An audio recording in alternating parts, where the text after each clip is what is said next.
Hello friends, my name is Tanuj Saini. अब आप सबको पता है कि अपना CISI का टॉपिक चल रहा है। तो CI और SI की अभी तक अपनी 9 क्लास हो चुकी है। तो CISI के अंदर आज अपनी 10वीं क्लास है। साधारण ब्याज और चक्रवृद्धि ब्याज के अंदर आज अपनी 10वीं क्लास है। और 10वीं क्लास के अंदर अपन 10वां पैटर्न देखेंगे।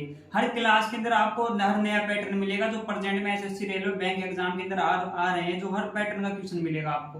तो आपको करना क्या है, बस चैनल को सब्सक्राइब करना है, वीडियो को शेयर करना है और बेल नोटिफिकेशन को ऑन कर देना है। तो देखिए नया पैटर्न क्या कहता है। 10वां पैटर्न है 10वीं क्लास में। तो 10वां पैटर्न क्या कहता है, देखिए 3000 रुपए की राशि को 20% प्रति वर्ष के चक्रवृद्धि ब्याज की वार्षिक दर पर निवेश ब्याज की वार्षिक दर पर निवेश किया गया है। तो 2 वर्षों का चक्रवृद्धि ब्याज कितना होगा। यानी क्वेश्चन ऐसे करा है अपन से 3000 रुपए अपने पास 3000 रुपए को प्रतिवर्ष 20% ब्याज की दर से निवेश किया गया है।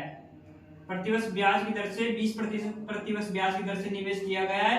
तो 2 सालों का CI ब्याज कितना है, CI ब्याज कितना है ये निकालना है। कि 3000 रुपए कोई राशि है, मूलधन है, 20 रुपए प्रति वर्ष की दर से ब्याज की रेट लग रही है, 20 रुपए प्रति वर्ष की दर से ब्याज की रेट है। 2 सालों का CI निकालना है। अब देखिए करना क्या है, 20% को अपन कैसे लिखते हैं, आप सबको पता है कि देखिए 20% का मतलब होता है 20/100 ये प्रतिशत उठ के नीचे आ जाएगा।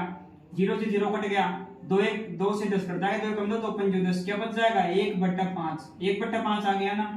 अब देखिए ये 5 होता है तो मूलधन होता है, प्रिंसिपल होता है, और ये 1 होता है जो ब्याज होता है। क्या होता है, 1 होता है जो ब्याज होता है। यानी देखिए चाहे साधारण ब्याज ले लो चाहे चक्रवृद्धि ब्याज ले लो, 1 साल का तो साधारण ब्याज और चक्रवृद्धि ब्याज समान ही होता है, आप सबको पता है ना। आप देखिए मान लो इसके पास 5 रुपए थे, ये 5 रुपए थे, ये 5 रुपए थे, 5 रुपए कितने बन गए 6 रुपए बन गए, 5 रुपए 6 रुपए बन गए। ये 5 रुपए प्रिंसिपल था, प्रिंसिपल से अमाउंट हो गया। अमाउंट पता होता है, अमाउंट क्या होता है, इसमें प्रिंसिपल प्लस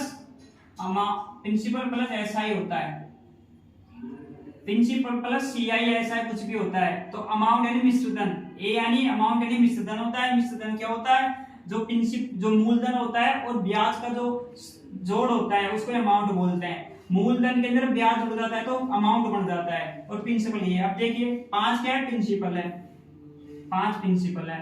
अब अमाउंट कैसे बन गया, 5 में ये मान लो 5 में CI ब्याज कितना है 1 जोड़ दिया, तो अमाउंट यानी मिश्रधन कितना बन गया 6 बन गया। तो 5:6 हो गया, समझ गया, 5:6 हो गया। अब देखिए 1 साल का तो ये हो गया। अब CISI के में क्या होता है, 2 साल का पूछा है ना, भाई कितने साल का पूछा, 1 साल का तो CISI बराबर होता है। अपन को 2 साल का CI निकालना है, तो इनको क्या करना है, रेशियो मैटर है, इनको क्या करना है, कितने साल का पूछा 2 साल का, तो 2 साल का पूछा तो स्क्वायर कर दो, 3 साल का पूछा तो क्या क्यूब कर दो, यानी उसकी पावर से गुणा करना होता है। जैसे 2 साल का पूछ रहा है तो बस करना क्या है, पावर में 2 लिख दो, दोनों साइड पावर में 2 लिख दो, बस इतना सा ही करना है। पावर में 2 कर दो, पावर में 2 कर दिया। अब ये तो क्या ये तो मूलधन है और ये मिश्रधन है। मिश्रधन में क्या होता है, जो अपना मूलधन होता है प्लस ब्याज आता है। 1 साल का तो 5 था, 5 का 1 साल का ब्याज 6 होगा, 6 रुपए हो गए। अब ब्याज साधारण ब्याज हो और चक्रवृद्धि ब्याज समान ही रहता है 1 साल का। अब अपना को क्या करना है, 2 साल का साधारण ब्याज चक्रवृद्धि ब्याज निकालना है। तो कभी भी 2 साल का चक्रवृद्धि ब्याज निकालना हो तो उसमें क्या करना होता है, तो रेशियो होता है 5:6 रेशियो, इसको स्क्वायर कर दो। 2 साल का निकालना है, स्क्वायर कर दो, जितने साल का है उसको पावर में लिख दो। मान लो 3 साल का निकालना है तो क्यूब कर देते हैं। अभी स्क्वायर कर दिया, 5 का स्क्वायर कितना आया 25 आया, और 6 का स्क्वायर कितना आया 36 आया, यानी स्क्वायर यानी वर्ग कर दो, इसका वर्ग कर दो। अब देखिए अपन से क्वेश्चन क्या पूछ रहा है कि 2 साल का CI पूछ रहा है। यहाँ पे अमाउंट कितना है 25 है, मूलधन कितना है 25 है, और मिश्रधन कितना है अपने पास 36 रुपए है। मिश्रधन के अंदर अमाउंट अपना मूलधन प्लस ब्याज आता है। अपन से क्वेश्चन क्या पूछ रहा है, 2 साल का CI पूछ रहा है।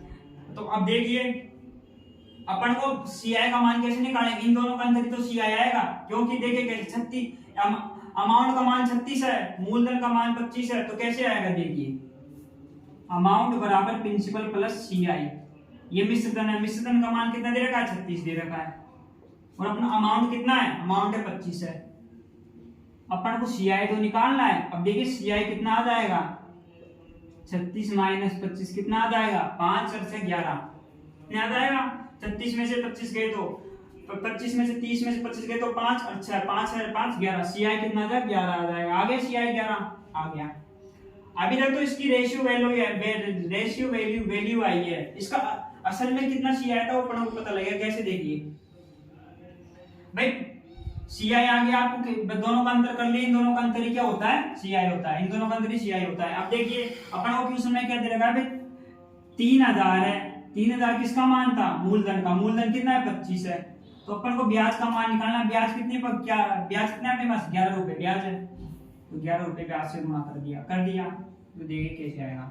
25 से 30 है, 3000 को घटाओ, 55 25 5 6 का 30 आ गया। 5 फिर 5 से 5 एक बढ़ गया, फिर 5 से 6 एक बढ़ गया, 5 गुणित 120 पर, यानी 25 में 3000 का 5 120 पर गया, तो 120 गुना 11 करना है। देखिए 120 गुना 11 ये क्या आ जाएगा CI आ जाएगा।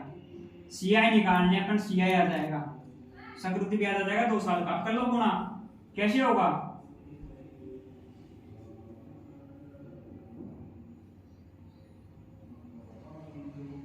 1320 आ जाएगा गुणा करने के बाद। कैसे देखिए, कभी भी 11 से गुणा करना हो तो क्या करना होता है, देखिए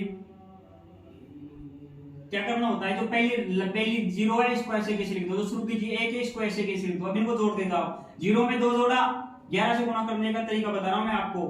लास्ट वाली संख्या को ऐसे कि यहाँ पे लिख दो, पहले शुरू वाली संख्या को इधर लिख दो, अब पीछे से जोड़ते चलो। जीरो में 2 जोड़ेंगे तो 2 आ जाएगा, फिर 2 में 1 जोड़ेंगे तो 3 आ जाएगा। आप शुरू तक आगे रुक जाओ, बस आगे एक है 1320 रुपए CI आ जाएगा 2 साल का। अब मैंने आपको समझाने के लिए इतना बड़ा समझाया है, लेकिन करने को तो आप इसको ज्यादा से ज्यादा 10 सेकंड में कर सकते हो। अगर वीडियो अच्छा लगा तो चैनल को लाइक करें, सब्सक्राइब करें और हाँ